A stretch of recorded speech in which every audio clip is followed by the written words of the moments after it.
And hi, Solomon. How are you? Okay? Hey, doing all good, mate, yourself? I'm good. I'm good. So fight number two, Newcastle. You're fighting in a big footballing city. You come from a big footballing city in the Midlands. Be great to be fighting in front of fans again, Solomon. Yeah. Yeah, absolutely.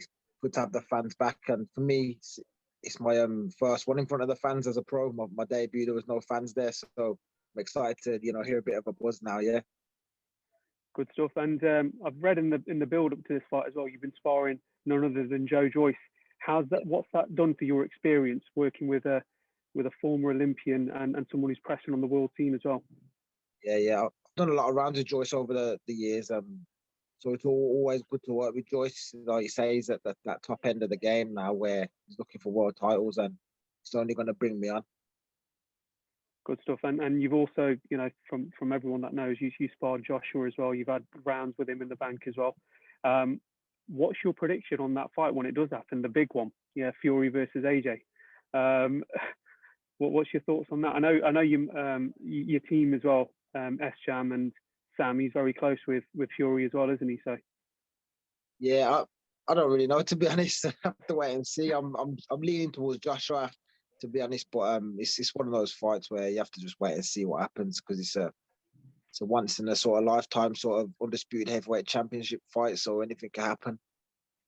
Brilliant. And just very finally, what are we expecting for fight number two from yourself? Yeah, just another explosive performance, working on little things and just getting in there and just putting my all in there again, and hopefully getting a good knockout this time. Good stuff, Solly. Listen, all the best from the Boxing Voice, mate, and good luck on Saturday night. Nice one, mate. Appreciate it. Cheers. Here we go to John Trethaway next, please. Thanks, Dan. How you doing, Solly? You all right? You're right, mate. Yeah, all good, all good. Yeah, good to see you. So how was your debut? You got to make your debut on a live Sky Sports card. I know you've been waiting quite a while. What was the experience like to actually have that fight on TV? Yeah, it was good. It was a bit more of a relief to get the first one out of the way. I wasn't too nervous, but it was good to just get the ball rolling now and really establish myself now. And now I can say, yeah, I'm a professional and I'm in the game now. Excellent. And I know we just mentioned about the crowd. There was no crowd, but how did that feel actually not having anyone there? Because even at amateur fights, there would have been a small crowd there. It must have felt quite weird, probably like a spa, no? Yeah, a little bit.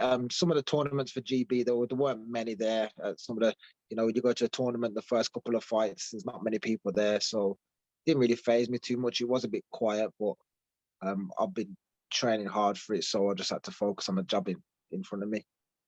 Fair play. And we know you've got a fantastic amateur pedigree. We talked about that before. Do you think that will put you in good stead come your career? Will it make you want to move up the levels quicker because of that great experience?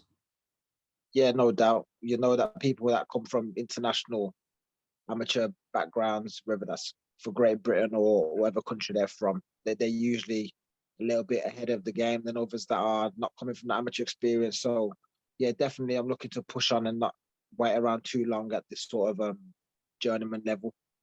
And how quickly do you think that will be? Is it like a case of get you out like every couple of months or even more? And or do we sort of like move you up the levels quicker because of that experience?